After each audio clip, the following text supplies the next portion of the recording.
ఏరా శ్రీనివాసు, టైర్ అరిగేంత వరకు బండి దిగాలనిపించట్లేదా? ఏ నీ టైరు బాగానే అరిగింది. చూడు, నీ వల్ల నాకు చెడ్డ టైర్లు మార్చొచ్చు కదా.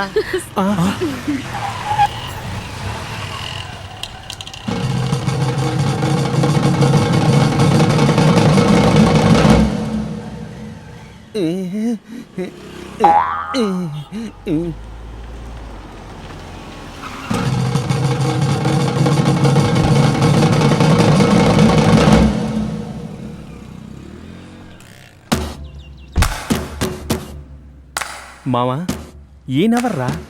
కథకి సంబంధం లేకుండా ఓవర్ యాక్ట్ చేస్తున్నాడు.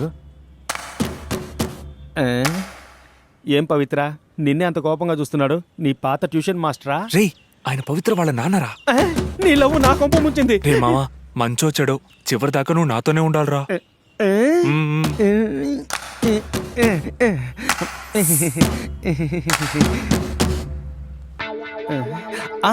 బాత్రూమ్ వెళ్ళి లైట్ ఆఫ్ చేయకుండా వచ్చాను, నేను వెళ్ళి ఆఫ్ చేసి వస్తా. ఇక్కడ నుంచి ఎవ్వరు వెళ్ళకూడదు. బావాస్, ఇక్కడ మీరు అనుకుంటున్నట్టుగా ఏమీ లేదు. ఏమీ లేదు అంటూనే నీ కూతురు ఎంత దూరం తీసుకొచ్చావు? ఇరికించి ఫోజ్ ఒకటి. నేను ఇరికించానా? మరి నేను తప్పు చేశానా? నువ్వే కదరా నా రూట్ లో తీసుకెళ్ళింది. చేయాల్సిందంతా చేసి తలంచు కూర్చుంటే సరిపోదు. ఏంట్రా మీ బావ ఉషి అని పాము భాషలో మాట్లాడుతున్నాడు? రే, కలిసి బైక్ లో తిరిగేంతగా అంత పరిచయం నీకు అతనితో ఎలా పెరిగింది? ఇటు చూడు పవిత్ర, ఇటు చూడు.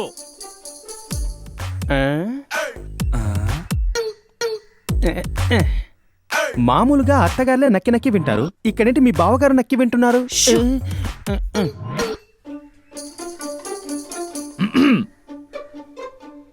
నేనేం ప్రేమకు వ్యతిరేకింది కాదు. అలాంటి వాడినైతే నేను చదువుకునే రోజుల్లో ప్రేమ వద్దిల్లాలి అని నినాదాలు చేసేవాడిని కాదు. వీధిని పోయే ఓ కుక్కను చూపించి, నాన్న నాకు అది నచ్చింది చేసుకుంటానని చెప్పు. నేనెంత కష్టపడైనా ఆ కుక్కను మనిషిని చేసి నీకు ఇచ్చి పెళ్లి చేస్తాను. అంతేగాని ఎదురింటి కుక్క బావమరిది నచ్చాడని మాత్రం చెప్పొద్దు. అందుకు నేను సుతరాము ఒప్పుకోను. వాడికి నాకు ఏమన్నా నిన్న మొన్నటి పగ, 20 ఏళ్ల పగ వెంటనే చల్లారుతుందా? నేను బతుకున్నంత వరకు చల్లారదు. ఒకవేళ నా ప్రమేయం లేకుండా ఏమైనా చేద్దామనుకుంటున్నావా? అబ్బే, అలాంటిదేం లేదండి. ఇలా చూడు, అలాంటిదేమన్నా ఉన్నా దానికి నేను ఒప్పుకోను. బాబాస్, దోశ పెనం మీద నీళ్లు జల్లినట్టు ఊరికే ఉస్సు అనకండే. యాక్చువల్గా ఈ ఫ్యామిలీకి ఆ ఫ్యామిలీకి మధ్య గొడవ ఏంటి? అది మా నాన్నగారిని అడగాలి. ఇంతోటి కథ తెలుసుకోవడానికి నేను మీ నాన్న దగ్గరికి వెళ్ళాలా? మీరు చెప్పకూడదా, నేను వినకూడదా? అదంతా నాకు తెలియదు. మా నాన్నకి ఆయనకి మధ్య గొడవ. ఆ గొడవే చెప్పండి బాబాస్. అన్నదమ్ముల మధ్య అనేక ఉంటాయి.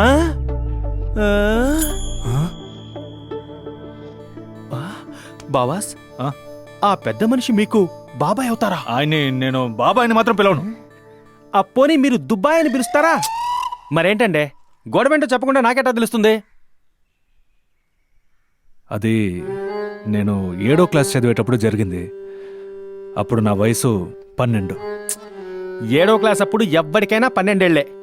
మ్యాటర్ చెప్పండి. ఒకరోజు జామెట్రీ బాక్స్ కొనడానికి మా నాన్న డబ్బులు ఇవ్వలేదు. సర్లే, బాబాయే కదా, ఆ మాత్రం ఇవ్వకపోతారని వెళ్ళి 20 రూపాయలు అడిగాను. 20 రూపాయల ఇచ్చారా?